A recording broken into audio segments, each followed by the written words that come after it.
Well, thank you so much, Malika Kazia. Indeed, we are now going to take a look at the state of tourism in the country. And we're joined by the man who is leading this very important docket in the country, that is Najib Balala. Thank you, sir, for making time for us. Thank you, Abe. Thank you very much. Well, Najib, many Kenyans are really growing by the day, becoming a very, should I say, marketing their country using different techniques. When we look at domestic tourism, many guys are now saying it's quite affordable for you to take a holiday down to Mombasa, visit Naivasha, and there's a renewed hype around giving it a shot as a Kenyan. I don't know, what is your assessment from the word go when you look at how Kenyans are embracing the tourism product? Well, first of all, the Kenyan society and the middle class is growing.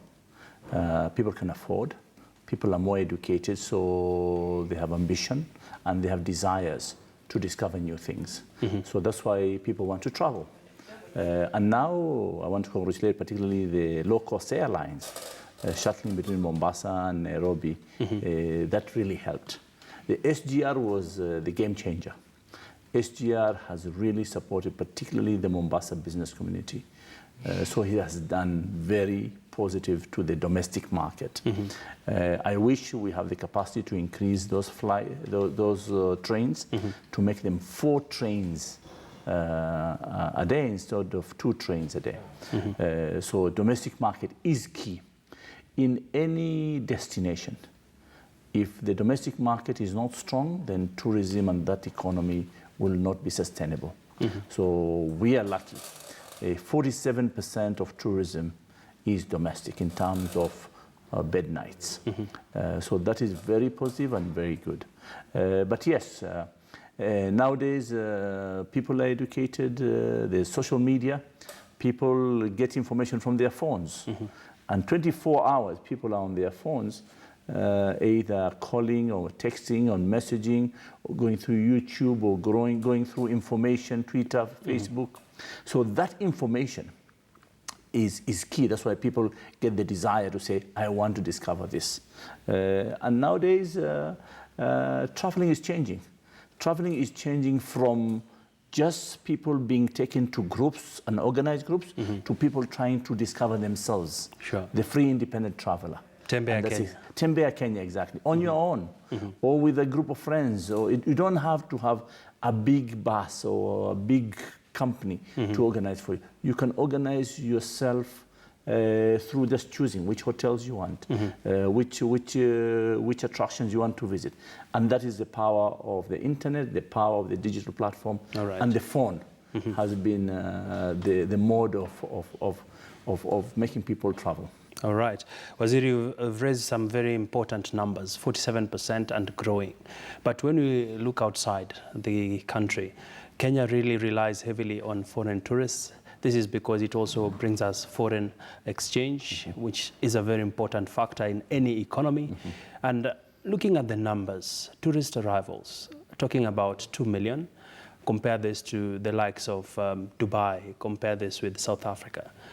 Kenya is still not yet hitting the mark if you look at the numbers, Waziri. From where you sit, how do we grow these numbers now that we are seeing there's a lot of excitement globally for people to come to Kenya? Those Kipchoge the other day. Well, first of all, the dynamics between mass tourism, the numbers that, for example, Morocco receives is 12 million. Egypt received 14 million. Turkey received 46 million. Yeah. So those dynamics are different than Kenya. Those are mid-range destinations. They are closer to the source markets. Kenya is a long-haul destination, is an 8-hour flight far from the market. So we have different dynamics here. And then also Kenya as a product, it is a wishful thing that people dream to come here. Yeah. So people want to come to Kenya. So it's once in a lifetime they want to come to Kenya. But also the cost of transportation is very expensive. I'll give you an example. The flight from Europe to Morocco, for example, return can be 100 euros, which is 10,000 shillings. Sure. The flight from Europe to Nairobi, minimum minimum is about 80,000 shillings, which is $800. Yeah? So you could see already the cost. 8 times more. It's more because of the transportation. And then when you come here, our national parks, you have to enter, is a park entry fees. Everything is expensive. So our model is different from the models we have just talked about. So we want to have the numbers. Our target by 2030 is 5 million people. And we know we can get it. So we need to do 2 key things. Secure the country in terms of giving it the right investment on security, which the government is doing, but we need to do more because these incidents that happen every now and then needs to stop, but also we need the help of the media to give the positive narrative of the destination. Number 2 is infrastructure. We need a brand new airport. We don't need an airport where you have queues and people get frustrated. People come 8 hours and then they spend an hour queuing and then 2 hours to their destination because of traffic jams. Those are the things that spoil for us. And then the third thing is marketing. Marketing, and it must be digital marketing. As I said, the phone is everything. The statistics shows that people check their phones 150 times in a day. So in that 150 times, how much can you capture somebody's imagination to a destination? And that's exactly what digital marketing. And we in Kenya Tourism Board, we are now transforming our marketing strategy to make sure that we have incorporated the digital platforms, we have incorporated the digital booking platforms as well, and marketing and promoting the country through the digital platforms as well. And Waziri, looking at this desire by your ministry, of course, trying to do things differently in terms of reaching out to new markets as well as selling Kenya as a prime destination. There's also the flip side. You've mentioned the issue of costs. What are you doing as a ministry and in conjunction with other line ministries?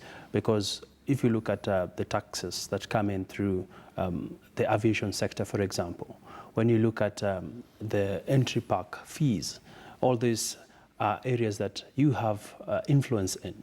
But at the end of the day, people don't want to hear about the costs. They want to hear what were the solutions. Well, first of all, yes, costs are high, and we need to bring those costs down because also some of these organizations, they depend fully on that revenue. But we need to also make sure there is efficient collection of those taxes, there's prudent use of those resources as well, rather of misuse. So what I have done in, for example, Kenya Wildlife Service, from 1st of July 2020, we have now done a seasonal type of park entry fees. So during the high season, we'll have $70 an entry park entry fees. And then during the low season, it's going to go down almost 50%. Because there's no need of you charging $70 and there's nobody coming. So that dynamic pricing we have just started. So we have 2 types of seasons, high season and low season. So we have from July to probably to March, and then there is April, May, and June, which is low season. That is what for my choice, I wanted to have 3 seasons. So there's a shoulder season, which is now October, November, which is a shoulder season. But logistics to do all these park entry fees and tickets and all that. But also we need to go digital. I need one day to see KWS to have, you can book online, you can get your ticket online, and you just have to show your ticket when you're there or your code, and you swipe it in, and it takes 1 minute to cross the gate. At the moment, I know the reality is different. But because we have not turned into the digital platform. So it's a question of modernizing. Modernizing, exactly. But I believe up to July next year, we will be restructuring that aspect and then be able to modernize our system so that we will have no human contact. We will not have, again, fraud. And then the issue of loss of tickets or stolen tickets or exchanging of cash at the gates, that will be a thing of the past. All right. And Waziri, you did touch on matters to do with infrastructure. Hoteliers. But again, one thing I want to tell you about the aviation sector. Correct. I want to support the idea that East Africa should be a domestic market, so that people, because any country, if you look at Spain, if you look at France, if you look at even Turkey, the neighbors are the immediate capture of the market. Correct. Yeah? Yeah. So if we want to capture East Africa, or even the continent of Africa, why don't we have an open sky policy? Why don't we have people coming from the continent of Africa to be as domestic? So we don't have to charge them the big amount of money, taxes that are being charged currently, which departure tax is $50.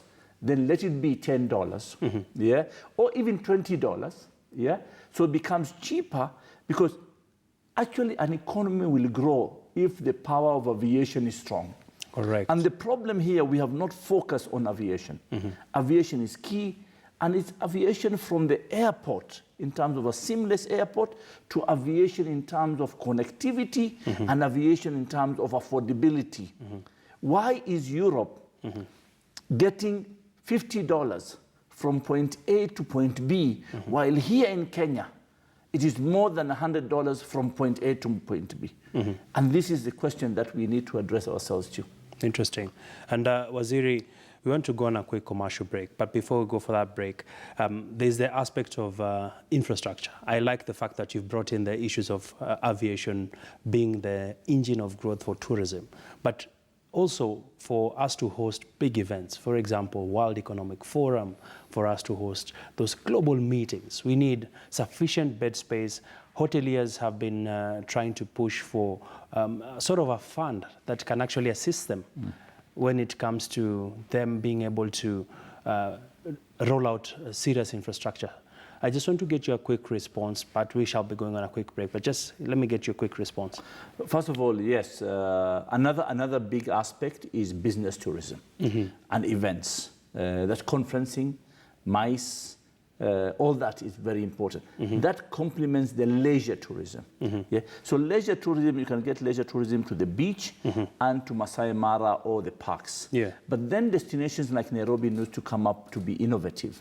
So we need to get things done or things to be attractive in Nairobi for people to stay more than just a transit destination. As well as we need to have the facilities. We need a brand new convention center.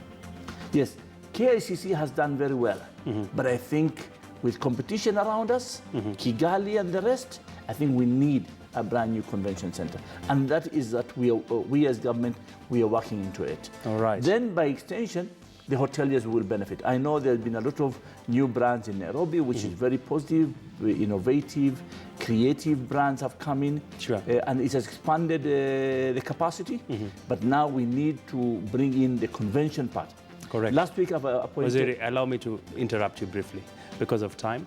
We want to go on a quick break. Well, we're still having this year's for tourism and wildlife, that is Najib Balala.